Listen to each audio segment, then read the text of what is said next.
जय श्री राम मित्रों, पुनः स्वागत है आप सभी का अध्यात्म गुरु पर एक बार फिर। कैसे सिकंदर लोधी ने चवर्ण वंश के क्षत्रियों को चमार बनाया, आज आप इस वीडियो में जानेंगे इसी बारे में। मैं हूं आपके साथ आपका मित्र धर्मेंद्र और आप देख रहे हैं हमारा सबसे पसंदीदा चैनल अध्यात्म गुरु यूट्यूब चैनल। चंवर वंश का इतिहास बड़ा ही गौरवशाली है, खासकर भारत का।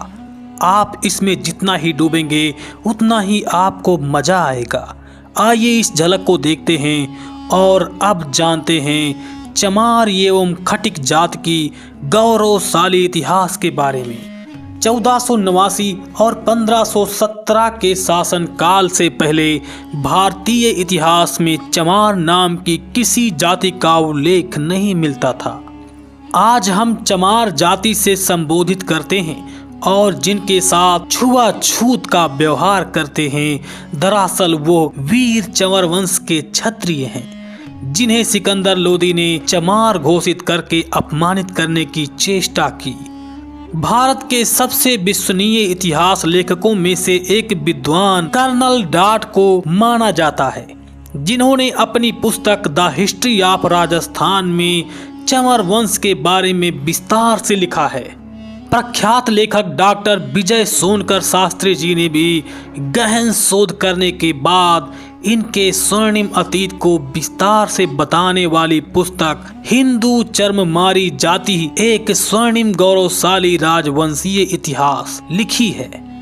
महाभारत के अनुशासन पर्व में भी इस राजवंश का उल्लेख है।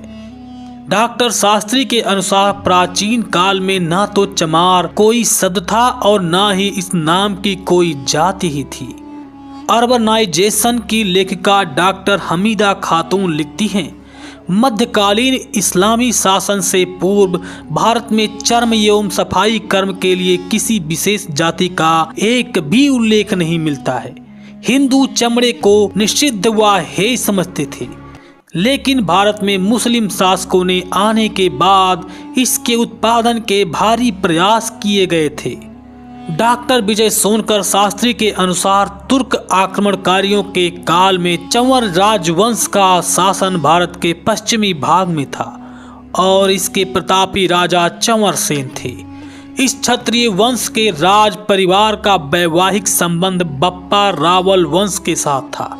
राणा सांगा व उनकी पत्नी झाली रानी ने चंवर वंश से संबंध रखने वाले महान संत रैदास जी को अपना गुरु बनाकर उनको मेवाड़ के राजगुरु की उपाधि दी थी और उनसे चित्तौड़ के किले में रहने की प्रार्थना किया था। संत रविदास चित्तौड़ के किले में कई महीने रहे थे। उनके महान व्यक्तित्व एवं उपदेशों से प्रभावित होकर बड़ी संख्या में लोगों ने उन्हें अपना गुरु माना और उनके अनुयायी बन गए। उसी का परिणाम है आज भी विशेषकर पश्चिम भारत में बड़ी संख्या में राजस्थान में रविदासी हैं। राजस्थान में चमार जाति का बर्ताव आज भी लगभग राजपूतों जैसा ही है। औरतें लंबा घूंघट रखती हैं, आदमी ज्यादातर मूछें और पगड़ी रखते हैं। संत रविदास की प्रसिद्धि इतनी बढ़ने लगी कि इस्लामिक शासन घबरा गया। सिकंदर लोधी ने मुल्ला सदना फकीर को संत रविदास को मुसलमान बनाने के लिए भेजा। वह जानता था कि यदि रविदास इस्लाम स्वीकार कर लेते हैं तो भारत में बहुत बड़ी संख्या में इस्लाम मतावलंबी हो जाएंगे, लेकिन उसकी सोच धरी की धरी रह गई। स्वयं मुल्ला सदना फकीर शास्त्रार्थ में पराजित होकर कोई उत्तर दे नहीं सका और उनकी भक्ति से प्रभावित होकर अपना नाम रामदास रखकर उनका वैष्णव भक्त हिंदू हो गया। दोनों संत मिलकर हिंदू धर्म के प्रचार में लग गए, जिसके फलस्वरूप सिकंदर लोधी आग बबूला हो उठा एवं उसने संत रैदास को कैद कर लिया और इनके अनुयायियों को चमार यानी अछूत चांडाल घोषित कर दिया। उनसे कारावास में खाल खिंचवाने, खाल चमड़ा पीटने, जूती बनाने इत्यादि काम जबरदस्ती कराया गया। उन्हें मुसलमान बनाने के लिए बहुत शारीरिक कष्ट दिए गए, लेकिन उन्होंने कहा, वेद धर्म सबसे बड़ा अनुपम सच्चा ज्ञान, फिर मैं क्यों छोड़ूं इसे, पढ़ लूं झूठ कुरान। वेद धर्म छोड़ू नहीं, कोशिश करो हजार। तिल तिल काटो चाही, गोद अंग कटार। संत रैदास पर हो रहे अत्याचारों के प्रति उत्तर में चवर वंश के क्षत्रियों ने दिल्ली को घेर लिया। इससे भयभीत होकर सिकंदर लोदी को संत रैदास को छोड़ना पड़ा। संत रैदास का यह दोहा देखिए, बादशाह ने वचन उचारा, मत प्यारा इस्लाम हमारा। खंडन करें उसे रविदासा, उसे करो प्राण को नाशा। जब तक राम नाम रट लावे, दाना पानी यह नहीं पावे। जब इस्लाम धर्म स्वीकारे, मुख से कलमा आपा उचारे। पढ़े नमाज जब भी चितलाई, दाना पानी तब ये पाई। समस्या तो ये है कि आपने और हमने संत रविदास के दोहों को ही नहीं पढ़ा, जिसमें उस समय के समाज का चित्रण है जो बादशाह सिकंदर लोदी के अत्याचार, इस्लाम में जबरदस्ती धर्मांतरण और इसका विरोध करने वाले हिंदू ब्राह्मणों व क्षत्रियों को निम्न कर्म में ढकेलने की ओर संकेत करता है।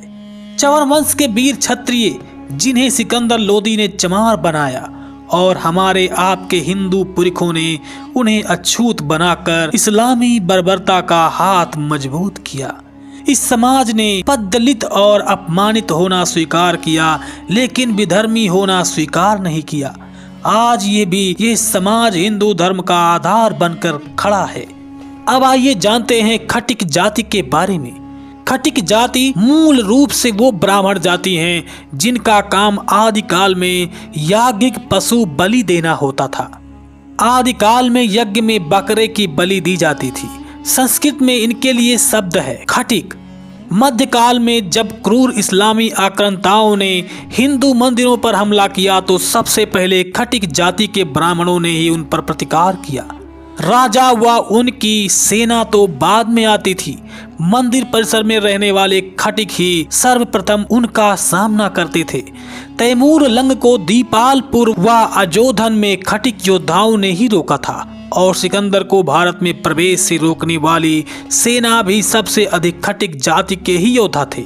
तैमूर खटिकों के प्रतिरोध से इतना भयंक्रांत हुआ कि उसने सोते हुए हजारों खटिक सैनिकों की हत्या करवा दी और 1 लाख सैनिकों के सिर का ढेर लगवाकर उस पर रमजान की 13वीं तारीख पर नमाज अदा की। भारत में इस्लामी आक्रमण एवं धर्मांतरण का खूनी इतिहास 4 भागों में है। मध्यकालीन बर्बर दिल्ली सल्तनत में गुलाम तुर्क लोदी वंश और मुगल शासन में जब अत्याचारों की मारी हिंदू जाति मौत या इस्लाम का चुनाव कर रही थी तो खटिक जाति ने अपने धर्म की रक्षा और बहु बेटियों को मुगलों की गंदी नजर से बचाने के लिए अपने घर के आसपास सुअर बांधना शुरू कर दिया। इस्लाम में सुअर को हराम माना गया है। मुगल तो इसे देखना भी हराम समझते हैं और खटिकों ने मुस्लिम शासकों से बचाव के लिए सुअर पालन शुरू कर दिया। उसे उन्होंने हिंदू के देवता विष्णु के 12 सुअर अवतार के रूप में लिया।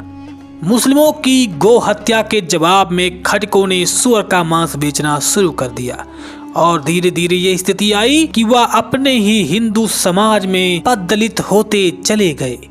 कल के सूरवीर ब्राह्मण आज अछूत और दलित श्रेणी में हैं। 1857 की लड़ाई में मेरठ व उसके आसपास अंग्रेजों के पूरे परिवारों को मौत के घाट उतारने वालों में खटिक समाज सबसे आगे था। इससे गुस्साए अंग्रेजों ने 1891 में पूरी खटिक जाति को ही वांटेड और अपराधी जाति घोषित कर दिया था।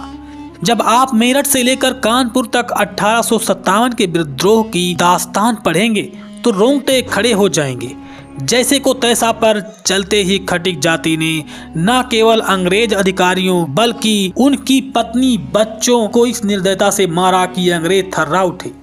क्रांति को कुचलने के बाद अंग्रेजों ने खटिकों के गांव को सामूहिक रूप से फांसी दे दिया गया और भारत में उन्हें अपराधी जाति घोषित कर दिया गया। आज़ादी से पूर्व जब मोहम्मद अली जिन्ना ने डायरेक्ट एक्शन की घोषणा की थी तो मुसलमानों ने कोलकाता शहर में हिंदुओं का नरसंहार शुरू कर दिया था, लेकिन 1-2 दिन में ही पासा पलट गया और खटिक जाति ने मुसलमानों का इतना भयंकर नरसंहार किया कि बंगाल के मुस्लिम लीग के मंत्री ने सार्वजनिक रूप से कहा कि हमसे भूल हो गई। बाद में इसी का बदला मुसलमानों ने बांग्लादेश में स्थित नोआखाली में लिया। आज हम आप खटिकों को छुआछूत मानते हैं क्योंकि हमें उनका सही इतिहास नहीं बताया गया है, उसे दबा दिया गया है। आप ये जान लीजिए कि दलित शब्द का सबसे पहले प्रयोग अंग्रेजों ने 1931 की जनगणना में डिस्प्रेस्ड क्लास के रूप में किया था। उसे ही बाबा साहब अम्बेडकर ने अछूत के स्थान पर दलित शब्द में तब्दील कर दिया। इससे पूर्व पूरे भारतीय इतिहास व साहित्य में दलित शब्द का उल्लेख कहीं नहीं मिलता है।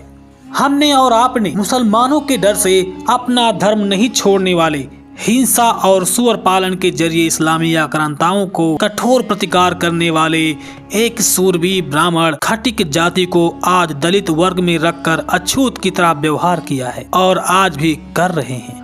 भारत में 1000 ईस्वी में केवल 1% अछूत जाति थी, लेकिन मुगल वंश की समाप्ति होते होते इनकी संख्या 14% हो गई। आखिर कैसे? सबसे अधिक इन अनुसूचित जातियों के लोग आज के उत्तर प्रदेश, बिहार, बंगाल, मध्य भारत में हैं, जहां मुगलों के शासन का सीधा हस्तक्षेप था और जहां सबसे अधिक धर्मांतरण हुआ। आज सबसे अधिक मुस्लिम आबादी भी इन्हीं प्रदेशों में है जो धर्मांतरित हो गए थे। डॉक्टर सुब्रमण्यम स्वामी लिखते हैं, अनुसूचित जाति उन्हीं बहादुर ब्राह्मण व क्षत्रियों के वंशज हैं जिन्होंने जाति से बाहर होना स्वीकार किया, लेकिन मुगलों के जबरन धर्म परिवर्तन को स्वीकार नहीं किया।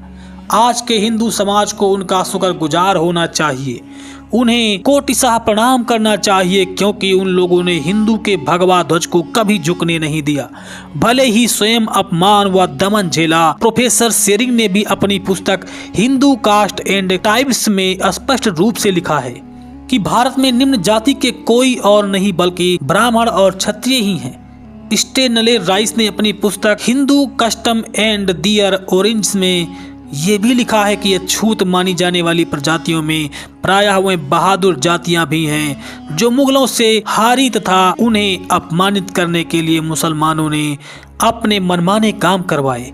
यदि आज हम बचे हुए हैं तो अपने इन्हीं अनुसूचित जाति के भाइयों के कारण, जिन्होंने नीच कर्म करना तो स्वीकार कर लिया लेकिन इस्लाम को नहीं अपनाया। आज भारत में 23 करोड़ मुसलमान हैं और लगभग 35 करोड़ अनुसूचित जातियों के लोग हैं।